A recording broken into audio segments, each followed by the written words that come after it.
So there I was. Well, not exactly there, more like near there, but near there in the sense that if someone asked, "Were you there?" I could say, "Sort of," without technically lying.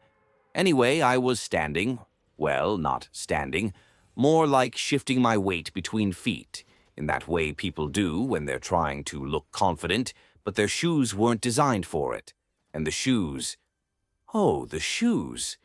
They were the kind of shoes that had once been comfortable, you know? The type that promises arch support, but actually provides something more like arch suggestions. The stitching on the toe had started to fray, not enough to be noticeable unless someone stared at it for several seconds, which, fortunately, no reasonable person would do, unless they were waiting for something important to happen. But nothing important was happening. Not yet. Or maybe not ever.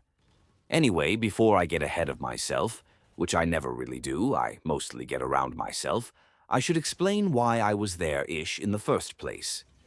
It all started earlier that morning, but describing that morning properly requires describing the night before, because the morning makes more sense when contextualized by the late-night series of events leading up to it.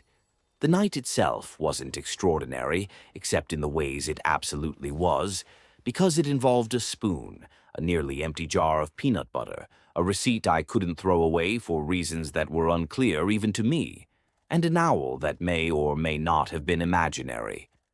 Now, the owl wasn't the kind that hoots gently and flies away gracefully. No, this owl had an unusual energy, like it knew something important but wasn't going to share it, and also wasn't going to leave.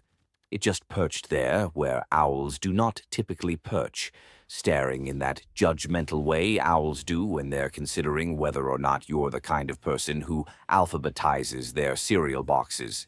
I'm not, but I briefly considered becoming that kind of person just to make the owl stop looking at me.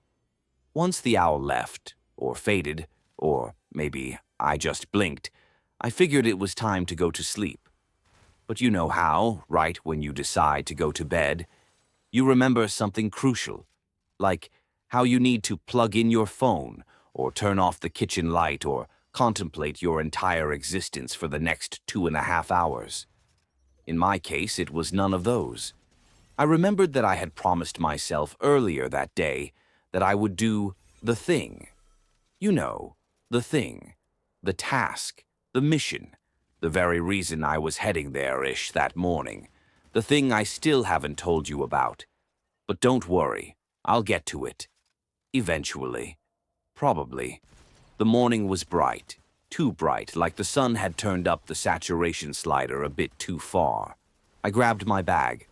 Well, I call it a bag, but it's more of a soft, collapsible storage entity with straps, and headed out the door. I made it 3 steps before realizing I'd forgotten something, but I couldn't remember what. I retraced my steps inside. Everything looked normal, except the plant. The plant looked judgmental. Plants do that sometimes, especially the ones you forget to water for several weeks, and then try to revive with 2 cups of water and an apology. Eventually, after standing in the doorway long enough to forget what I was trying to remember, I left again, confident that whatever I'd forgotten probably wasn't important. Though as I walked, I had that creeping sensation, like a faint whisper in the back of the mind, that I'd forgotten something critical, something absolutely necessary to accomplish the thing that the whole day revolved around. But again, no point panicking. Yet. The walk was long. Well, not long in distance, but long in feeling. The kind of walk where every tiny detail suddenly feels like it might be important later. The oddly shaped cloud. The mailbox slightly leaning to the left. The squirrel that paused too long, as if trying to decide whether I was trustworthy. Finally, after an undefined amount of time and approximately 7 moments where I told myself, I'm almost there, I arrived at the place where the thing was supposed to happen. I could feel it. This was the moment. Everything had built up to this. I reached into my bag. I looked around. I inhaled dramatically, and then Well, that's when I realized I never actually mentioned what I was supposed to be doing in the first place, did I? And honestly, now that I think about it, maybe it wasn't that important after all.